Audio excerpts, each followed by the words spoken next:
আসসালামু আলাইকুম। আপনারা সবাই কেমন আছেন? আলহামদুলিল্লাহ আমরা ভালো আছি। আজকে যে কাঁঠালে বিচি দিয়ে আর এই যে ডাল দিয়ে ভুনা করব, দেখেন এরকম করলে খেলে কিন্তু দারুণ লাগে।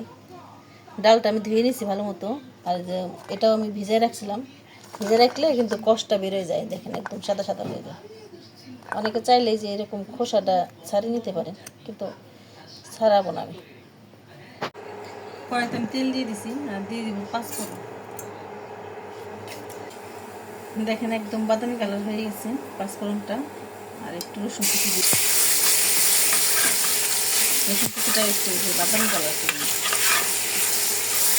এভাবে কিন্তু ডাল রান্না করলে খেতে ভালো লাগে। বাদামি কালার হয়ে গেছে। আর আমি এখানে পেঁয়াজ মরিচ দিয়ে দিই। পেঁয়াজ আর কাঁচা মরিচটা দিয়ে দিই। দেখেন পেঁয়াজটা না ভালো মতো একদম হালকা একটু ভেজে নেব, পুরোপুরি ভাজবো না, হালকা ভাজবো। আর পাঁচফোড়ন দিচ্ছি না, এই জন্য খেতে দিতে ভালো লাগবে।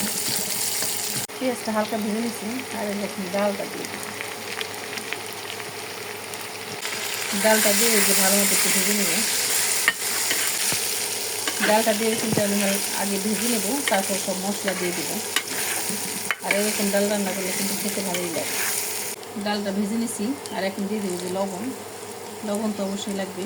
হলুদের গুঁড়া আর দিয়ে দেবো ধনিয়ার গুঁড়া। আর লাগবে সামান্য একটু মরিচের গুঁড়া দিয়ে এখন যেটা একটু ভেজে নেব।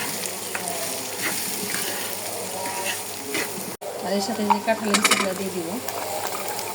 দেখেন কাঁঠালের বিচিটা দিয়ে একটু ভেজে নিলাম। ভেজে এখন আমি পানি দিয়ে দেবো। আর আমাদের ভিডিওটি ভালো লাগলে একটু লাইক শেয়ার করে দেবেন। পানি বেশি দেবো না, যেহেতু ভোনা ভোনা হবে।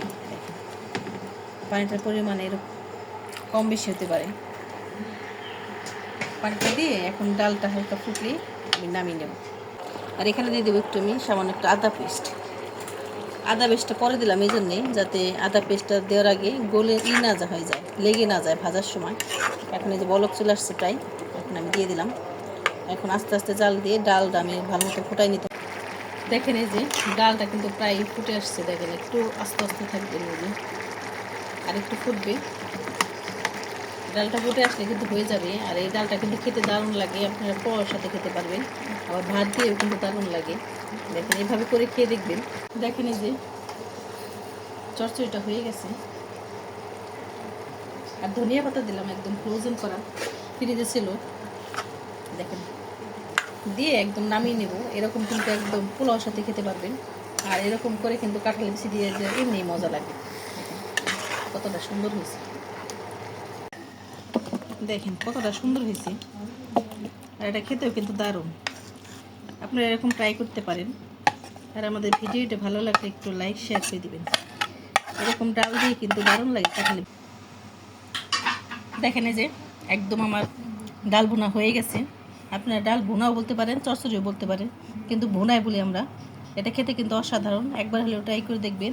আর আমাদের ভিডিওটি ভালো লাগলে একটু লাইক শেয়ার করে দিবেন। আপনারা ভালো থাকবেন, সুস্থ থাকবেন। আল্লাহ হাফেজ।